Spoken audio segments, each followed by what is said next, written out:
Fisheries, revenue, agriculture మరియు pollution department అధికారులు సంయుక్త తనిఖీలో భాగంగా ఈరోజు ప్రకాశం జిల్లా నాగులుప్పలపాడు మండలం అమ్మనబ్రోలు గ్రామంలో ఉన్న రొయ్యల చెరువు తనిఖీలు చేశారు.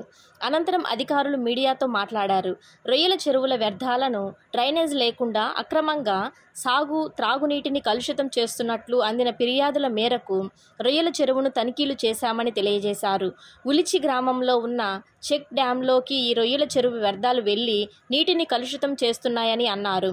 స్థానికంగా ఉన్న నాయకులు మరియు గ్రామస్తులు మాట్లాడుతూ గతంలో తమ నాయకుడు వీరయ్య చౌదరి ఈ విషయంపై అనేకసార్లు అధికారులను కలిసి పోరాటం చేశారని, ఒక విధంగా ఆయన హత్యకు ఈ వ్యవహారం కారణమైందని వాపోయారు. చుట్టుప్రక్కల గ్రామాల ప్రజలకు తాగునీరు, సాగునీరు కలుషితం అవడం వలన అనేక ఇబ్బందులు పడుతున్నారని పేర్కొన్నారు. ఇప్పటికైనా అధికారులు తగిన నిర్ణయం తీసుకొని రొయ్యల చెరువుల పర్మిషన్ రద్దు చేసి నీరు కలుషితం కాకుండా చూడాలని పేర్కొన్నారు. ముప్పవరపు వీరయ్య చౌదరి ఆశయాలను తాము కొనసాగిస్తామని పేర్కొన్నారు. యాజ్ పర్ జిల్లా కలెక్టర్ గారి ఆదేశాల ప్రకారం మాకు పబ్లిక్ గ్రీవెన్సెల్లో వచ్చిన పిటిషన్ మీద ఈరోజు ఎస్డిఎల్సి కమిటీ మెంబర్స్ అంటే fisheries, revenue, agriculture, pollution control board and irrigation వీళ్ళందరూ ఇది జాయింట్ ఇన్స్పెక్షన్ ఈరోజు చేయడం జరిగిందండి. మెయిన్గా ఇక్కడ ఏంటంటే వాళ్ళ గ్రీవెన్స్ రేజ్ చేసింది ఏంటంటే వీళ్ళు డైరెక్ట్గా వాటర్ని డ్రైనేజీ లేకుండా డైరెక్ట్గా వాళ్ళు చెరువుల నుంచి వాటర్ని గుళ్ళకమ్మన్నటువంటి ఇన్సైడ్ మన ఉలిచి చెక్ డ్యాము ఇన్సైడ్ ప్లేస్లోకి వదులుతున్నారనేది మెయిన్ ప్రధాన ఆరోపణ. ఈరోజు దాని మీద మెయిన్ కాన్సన్ట్రేట్ చేసి వచ్చి ఈరోజు ఇన్స్పెక్షన్ చేయడం జరిగింది. దాని అంటే అది పూర్తిగా గుర్తించింది ఏంటంటే వీళ్ళంతా కూడా ఈ వాటర్ అంతా కూడా ఉలిచి చెక్ డ్యామ్ ఇన్సైడ్ వాటర్లోకే వీళ్ళు వదులుతున్నారు. అది క్లియర్గా అర్థమవుతుంది. ఇది యాజ్ పర్ సిఏఏ నారమ్స్ ప్రకారం వీళ్ళు డ్రైనేజీ ఏర్పాటు చేయాలి. ప్రతి చెరువుకు ఒక కాలువ దూకోవాలి, డ్రైనేజ్ కాలువ దూకొని అది ఎక్కడ కూడా వాటర్ స్టాగ్నేట్ కాకోకుండా డైరెక్ట్గా ఎక్కడైతే దీనికి ప్లేస్ ఉందో అక్కడికి వదలాలి. వీళ్ళు అలా కాకుండా వీళ్ళ చెరువుల పక్కనే ఒక వాగు అవుతుంది, అది ఫ్రెష్ వాటర్ వాగు, అది ఎప్పటి నుంచో అది నోటిఫైడ్ అయినటువంటి వాగు. అది ఆ వాగులోకి వదలటం జరుగుతుంది అనేది గుర్తించడం జరిగింది. అదేవిధంగా చెరువులు వేసుకునే పక్కన చెరువులు అగ్రికల్చర్ ల్యాండ్కి చెరువులకి కనీసం 100 మీటర్ల డిస్టెన్స్ ఉండాలి. ఆ 100 మీటర్ల డిస్టెన్స్ కూడా లేదు. అడ్జస్టెంట్ ఎంత 10 మీటర్లు దీంతో ఈ యొక్క చెరువులు చేయటం జరుగుతుంది. ఆ అగ్రికల్చర్ రైతులు కూడా ఏంటంటే ఈ చెరువుల వల్ల మా పంట పొలాలు దెబ్బతింటున్నాయని కూడా ఒక పాయింట్ని రేజ్ చేశారు. అది కూడా ఇన్స్పెక్షన్ చూసి అది కూడా దాని మీద కూడా రెక్టిఫై చేయడం జరుగుతుందండి. ఇది ఏదైతేనేమి మేము వచ్చినదంటే జాయింట్గా ఒక రిపోర్ట్ తయారు చేసి ఇక్కడ ఏం జరిగింది అనేది ఒక రిపోర్ట్ తయారు చేసి ఎస్డిఎల్సి కమిటీ చైర్మన్ గారు ఆర్డీఓ గారు ద్వారా ఇది త్రూ డిఎల్సి కమిటీ కంటే డిస్ట్రిక్ట్ కలెక్టర్ గారు దృష్టికి తీసుకెళ్ళి కలెక్టర్ గారు ఈ మొత్తం దీని గురించి ఎక్స్ప్లెయిన్ చేసి తదుపరి కలెక్టర్ గారు ఏం చర్యలు తీసుకుంటారో దాని మీద మేము చర్యలు తీసుకుంటామండి. దీని మీద ఏంటంటే కలెక్టర్ గారి ద్వారా మనం దీనికి ఉన్న చిన్నటువంటి లైసెన్స్ కూడా సిఐకి కోస్టల్ ఆక్వాకల్చర్ అథారిటీ చెన్నై వారికి ఇది వైలేషన్ జరుగుతుంది, దీనికి లైసెన్స్ క్యాన్సిల్ చేయమని సిఫార్సు చేయడం జరుగుతుంది. ఇది వీరగంధం వెంకట నాగేశ్వరరావు అనే రైతు అండి ఈ చెరువు. ఈరోజు అమ్మనబ్రోలు గ్రామం పంచాయతీకి సంబంధించి ఏటు దగ్గర 9 రొయ్యల చెరువులు విషయమై ఈరోజు ఫిషరీస్ ఏడీ గారు, అలాగే ఎంఆర్ఓ గారు, ఎండిఓ గారు, మళ్ళీ వ్యవసాయ అధికారులు వీళ్ళందరూ కూడా వచ్చి పరిశీలించడం జరిగింది.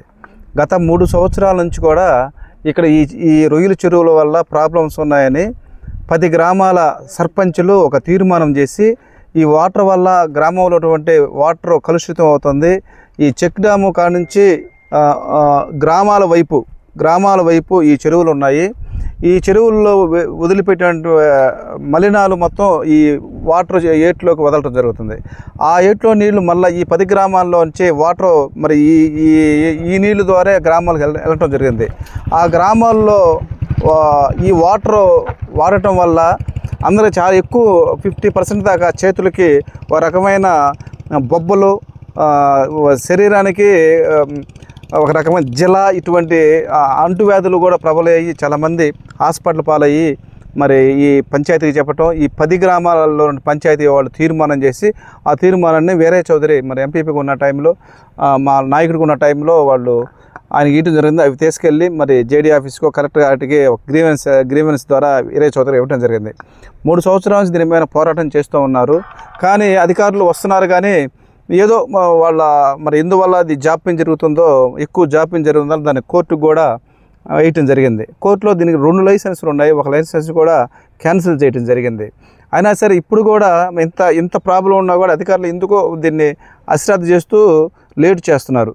కానీ ఈరోజు మరి గ్రీవెన్స్ ఇచ్చినందువల్ల మరి రావటము, దీన్ని ఆనందం పరిశీలించటము, వాళ్ళందరూ చూసి ఏడీ గారు కూడా ఇదంతా అన్యాయంగా ఉంది, దీని వాటర్ మొత్తం ఏట్లోకి వెళ్ళిపోతుంది. ఇంకో విషయం ఏంటంటే దీనికి ఉప్పు నీళ్ళు ఒక 2 కిలోమీటర్లు, అంటే ఇక్కడ ఉన్నటువంటి చెక్ డ్యామ్ అవతల 2 కిలోమీటర్లు పైపు లైన్ వేసి ఆ ఉప్పు నీళ్ళన్నీ ఈ చెరువులోకి మరి డంప్ చేసి ఆ చెరువులు పండించిన తర్వాత ఈ క్రాప్ పట్టుకున్న టైంలో అవుట్లెట్ ద్వారా వాటర్ పంపిస్తారు. ఆ అవుట్లెట్ ద్వారా వాటర్ పంపించిన ఆ వాటర్ మొత్తం ఏట్లోకి వెళ్తాయి. సరే వీళ్ళు చెప్పేది అంటే అవుట్లెట్ కూడా 2 కిలోమీటర్లు పైపు లైన్ వేసి ఆ అవుట్లెట్ దాని ద్వారా పంపిస్తున్నామని చెప్తున్నారు. అసలు ఆ పిల్ల వచ్చిన తర్వాత అవి పెరిగిన తర్వాత పంపుల ద్వారా ఎలా పోతాయి బయటికి? జరిగే పని కాదు కదా. అంటే వీళ్ళు ఫేక్ గవర్నమెంట్కి వాళ్ళకి మేము ఇట్లా చేస్తున్నాం అనేది తప్పుడుగా చెప్తున్నారని మా అభిప్రాయం. వచ్చిన ఏడీ గారు కూడా అసలు పైపు లైన్ ద్వారా పంపించడానికి ఛాన్సే లేదు, కాలువల ద్వారా పంపించడానికి ఛాన్సే లేదన్నారు. వాళ్ళకి మరి ఏడీ గారు మరి ఏమన్నా చూసి న్యాయం చేస్తారనుకుంటున్నాం. ఎందుకంటే గ్రామాల్లో రాబోయేది ఇప్పుడు వాటర్ వస్తున్నాయి కాబట్టి వాటర్ ఆ చెక్ డ్యామ్ మీద పైకి కూడా వెళ్ళిపోతున్నాయి. కానీ రేపు ఎండాకాలం వస్తే ఎట్టి పరిస్థితులు కూడా నీళ్లు ఇక్కడ పైన కూడా నీళ్లను ఆపేస్తారు. ఈ నీళ్ళన్నీ కూడా మరి గ్రామాలకు సంబంధించిన అమ్మనబ్రోలు, ఉప్పులపాడు దాకా కూడా ఆగిపోతాయి. ఈ వాటర్ మళ్ళీ గ్రామంలో చాలామంది వాటర్ తాగుతారు, అందరూ కూడా మినరల్ వాటర్ తాగరు, ఈ వాటర్ తాగుతారు. చాలామంది మరి అడ్డువ్యాధులు వచ్చినాయి కాబట్టి దీని మీద కలెక్టర్ గారు మరి అందరూ కూడా అధికారులు దీని మీద చర్య తీసుకొని ఎటువంటి ప్రలోభాలకు లోను కాకుండా న్యాయం చేస్తారని పూర్తిగా నమ్ముతున్నాం. కృష్ణారావు, నేను కనపర్తి ఎత్తిపోతల పథకం అధ్యక్షుడిగా పనిచేస్తూ ఉన్నాను. ఈ కనపర్తి ఎత్తిపోతల పథకంలో సుమారు 5,000 ఎకరాలు వరి పంట సాగు అవుతూ ఉంది. మరి దీని కింద సాగు అవుతున్నటువంటి క్రమంలో ఈ గుండ్లకమ్మ దగ్గర ఉన్నటువంటి నీటి ద్వారానే అమ్మనబ్రోల్లో ఉన్నటువంటి ఎత్తిపోతల పథకం పంప్ హౌస్ ఉంటుంది. మరి దానికి సమీపంలో ఈ రొయ్యల చెరువు నీళ్లు, ఉప్పు నీళ్లు వదలటం వలన ఆ ఉప్పు నీళ్లతో ఈ పంట భూములన్నీ కూడా చౌడుబారిపోతూ ఉన్నాయి. అదేవిధంగా వారు సాగు చేస్తున్నటువంటి ఈ రొయ్యల చెరువులు మా పంట పొలాలకి ఆనుకొని ఉండడం వలన ఆ పక్కన ఉన్నటువంటి పంట పొలాలన్నీ కూడా చౌడుబారి దాంట్లో వేసినటువంటి పంట చేతికి రాకుండా కనీసం పెట్టిన పెట్టుబడి కూడా వెనక తిరిగి రానటువంటి పరిస్థితి ఉంది. మరి ఇన్ని గ్రామాలకు సంబంధించినటువంటి సాగునీరు, ఇన్ని గ్రామాలకు సంబంధించినటువంటి త్రాగునీరు కలుషితం అవుతున్న అధికారులు ఇప్పుడు దాకా స్పందించకపోవడం చాలా బాధాకరం. మరి అదేవిధంగా ఈ రొయ్యల చెరువులు వైరస్ వచ్చినటువంటి రొయ్యల నీళ్లు ఆ గుండ్లకమ్మ మంచినీళ్ళ వదలటం వలన ఆ గుండ్లకమ్మలో ఉన్నటువంటి రొయ్యలు, చేపలు కూడా ఎండిపోయి ఒకానొక దశలో అవి కూడా చనిపోవడం వలన ఆ చుట్టుపక్కల ప్రాంతం అంతా కూడా దుర్గంధం వెదజల్లుతూ అటువైపు పోవడానికి కూడా ఇబ్బందికర పడినటువంటి సందర్భాలు ఉన్నాయి. కాబట్టి అధికారులు ఇప్పటికైనా స్పందించి అక్కడ ఉన్నటువంటి సాగు చేస్తున్నటువంటి ఆ రొయ్యల చెరువుల్ని తీసివేసి ఇన్ని గ్రామాలకు ఉపయోగపడేటువంటి సాగునీరు, త్రాగునీరుని కలుషితం కాకుండా చూస్తారని ఆశిస్తూ ఉన్నాం.